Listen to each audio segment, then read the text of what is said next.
스테이블 디퓨전, 달리 미드저니 등 이미지 생성 AI부터 챗GPT 같은 챗봇까지 생성 AI는 전문가가 오랜 시간을 들여 그려야 할 그림을 몇 초마다 뚝딱 생성해내고 각종 전문적인 시험을 높은 성적으로 합격하며 충격적인 성능을 보이고 있습니다. 산업혁명의 증기기관이 사람의 육체적 한계를 극복하고 생산성의 극적인 증대를 이끌어냈다면 생성 AI는 인간의 지적 노동을 극적으로 개선시킬 수 있는 제2의 기계시대라는 말까지 나오고 있습니다. 반면 이런 생성 AI가 금방이라도 대체할 것 같은 직업의 종사자 입장에선 당장의 생계 위협으로 느껴질 만큼 생성 AI로 인한 혼란도 클 수밖에 없습니다. 챗GPT의 아버지로 불리는 오픈 AI의 CEO 샘 알트만도 AI가 인류에게 얼마나 좋을지 혹은 나쁠지 정확히 알 수 없다고 하는 만큼 이 세상에 등장한 생성 AI가 앞으로 어떤 과정을 거치며 세상을 변화시킬지 긴밀하게 따라가며 업데이트할 필요가 있다고 생각됩니다. 그중 스테이블 디퓨전 등 이미지 생성 AI에겐 그 성능을 떠나서 당장 맞닥뜨릴 수 있는 큰 암초가 있습니다. 스테이블 디퓨전을 만든 스테빌리티 AI를 상대로 비주얼 아티스트 3명은 집단 저작권 소송을 제기했습니다. 이미지 라이선스 기업인 게티 이미지에서도 소송을 제기했습니다. 생성 AI와 관련한 저작권 소송은 미지의 법적 수역으로 불립니다. 사법 영역에서 판단된 적이 없기 때문에 이런 소송의 결과에 따라 앞으로 생성 AI라는 초기 산업은 엄청난 영향을 받을 수 있습니다.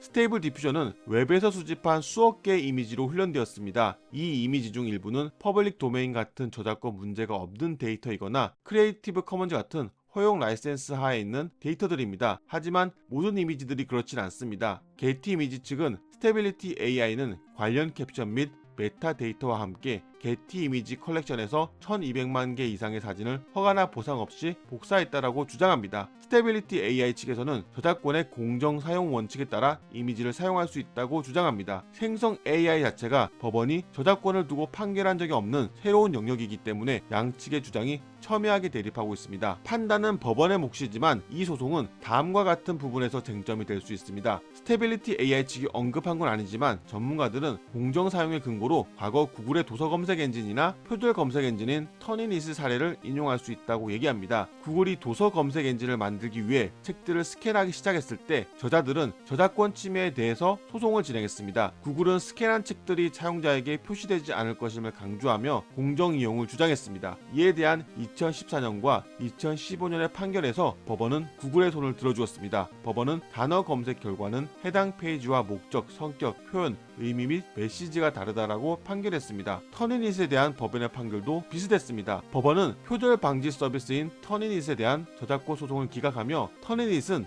해당 글들을 출판한 적이 없으며 해당 서비스가 글들을 대체할 수 없다는 점을 지적하며 저작권을 침해하지 않았다고 판결했습니다. 법학자 매튜 색에 의하면 저작권의 비표현적 사용, 인간이 아닌 컴퓨터 프로그램에 의해 판독되는 경우에 대해 법은 많은 여유를 둡니다. 이런 비표현적 사용이라는 개념이 성립하려면 스테이블 디퓨전이 학습된 이미지에서 창의적인 표현이 아닌 저작권이 없는 사실, 고양이나 강아지가 2개의 눈, 4개의 다리, 꼬리 등을 가지고 있다는 사실만 학습한다는 것이 전제되어야 합니다. 그러나 이에 대해 문제를 제기한 연구가 있습니다. 구글과 여러 대학에서 내놓은 논문에서 스테이블 디퓨전 같은 이미지 생성 AI가 학습된 이미지와 거의 유사한 사본을 출력할 수 있다는 것을 밝혔습니다. 연구진들은 35만 개의 이미지 중 109개만 학습된 이미지의 사본을 출력하는 데 성공했으니 그 확률은 매우 낮습니다. 하지만 학습된 이미지의 사본이 그대로 생성될 수 있다는 것은 개인정보 문제나 학습된 이미지의 저작권과 관련한 문제 제기에 근거가 될 수 있습니다. 생성 AI 회사 측이 주장할 공정 사용의 핵심 근거는 생성 AI가 만들어낼 결과물이 기존 제품의 대체품의 역할을 하는지 아니면 이전 제품을 새롭고 독특한 제품으로 변환하는지 여부입니다. 구글 도서 검색의 사례를 보면 법원은 도서 검색 엔진이 인덱싱 중인 도서와 경쟁하지 않는 새롭고 혁신적인 제품이라고 인정했습니다. 구글 도서 검색은 새로운 책을 만들지 않았습니다. 하지만 스테이블 디퓨전은 새로운 이미지를 만들어냅니다. 구글은 검색 엔진이 책의 모든 페이지에서 3줄 이상의 텍스트를 표시하지 않도록 보장할 수 있습니다. 하지만 생성 AI는 그런 약속을 할 수 없습니다. 오히려 생성 AI에서는 훈련 데이터와 거의 완벽하게 비슷한 사본을 생성해낼 수도 있습니다. 스테빌리티 AI 측은 스테이블 디퓨전이 생성하는 압도적인 대다수의 이미지가 훈련 데이터 이미지에 대한 시장을 훼손하지 않을 만큼 독창적이라고 주장할 것입니다. 아티스트 측은 스테이블 디퓨전이 아티스트의 스타일로 새로운 그림을 생성할 수 있다면 아티스트의 작품에 대한 수요가 줄 것이라고 얘기할 수 있습니다. 이에 대해 생성 AI가 공정 사용의 영역에 속하는지 판단은 법원의 몫입니다. 만약 생성 AI가 훈련 데이터 저작물에 대한 저작권을 침해한다는 판결이 나온다면 이는 생성 AI란 초기 시장을 혼란에 빠뜨릴 수 있습니다. 법적 지진이라고도 말할 수 있습니다. 극단적으로 상상해 본다면 생성 AI 회사 측은 퍼블릭 도메인이나 라이선스 사용에 문제가 없는 데이터들을 모으려고 노력할 것입니다. 이것이 힘든 소규모 회사들은 비즈니스를 이어가기 힘들 것이고 자금력이 충분한 구글, 마이크로소프트, 메타 같은 대기업은 여기서 상대적으로 유리할 것입니다. 사람들은 생성 AI 위력을 이미 알아버렸고 기술적으로 가능하다는 것을 압니다. 하지만 법원이 저작권에 대한 대가를 지불하라고 한다면 그것에는 따라야 할 것입니다. AI 훈련 데이터에 훨씬 많은 비용이 들 것이란 얘기가 됩니다. 최근 넷플릭스에서 스포티파이의 창업 스토리를 담은 플레이리스트란 시리즈를 재밌게 봤습니다. 과거 음악 파일을 P2P 프로그램으로 주고받는 경우가 많던 시절도 있었지만 시간이 지나고 지금은 결국 저작권자들에게 권리에 대한 비용을 지불하는 스트리밍 시장으로 정착됐습니다. 스포티파이 역시 훌륭한 스트리밍 기술을 선보였지만 결국 음악 저작권을 소유한 권리자들과 길고 긴 협상 과정 끝에 서비스가 자리 잡을 수 있었습니다. 비디오 대여 업체인 블록버스터를 침몰시키고 파괴적인 혁신을 대명사로 불리는 넷플릭스의 경우에도 저작권 문제는 큰 고민이었습니다. 넷플릭스 오리지널에 막대한 투자를 하면서 오리지널 컨텐츠에 집착하는 이유도 과거 넷플릭스가 저작권으로 콘텐츠 위기가 있었던 경험에 기인한다는 얘기도 있습니다. 법원의 판결에 따라 이런 과정이 생성 AI라는 새로운 산업에도 펼쳐질 수 있습니다. 결과는 어떻게 될지 모릅니다. 판결은 법원의 몫입니다. 최근 가디언지에 미국 정부는 생성 AI 도구에 대한 규칙을 만들려고 한다는 기사가 나왔습니다. 프라이버시와 투명성 보장을 위해 사람들의 의견을 수렴하고 있다고 합니다. 모든 기술이 그렇듯이 결국은 사람들이 만드는 규칙의 영역에 들어올 것입니다. 그게 어떤 방식으로 진행될지 면밀하게 관찰해야겠습니다. 다음에도 흥미로운 이야기로 찾아오겠습니다. 다큐리어스였습니다.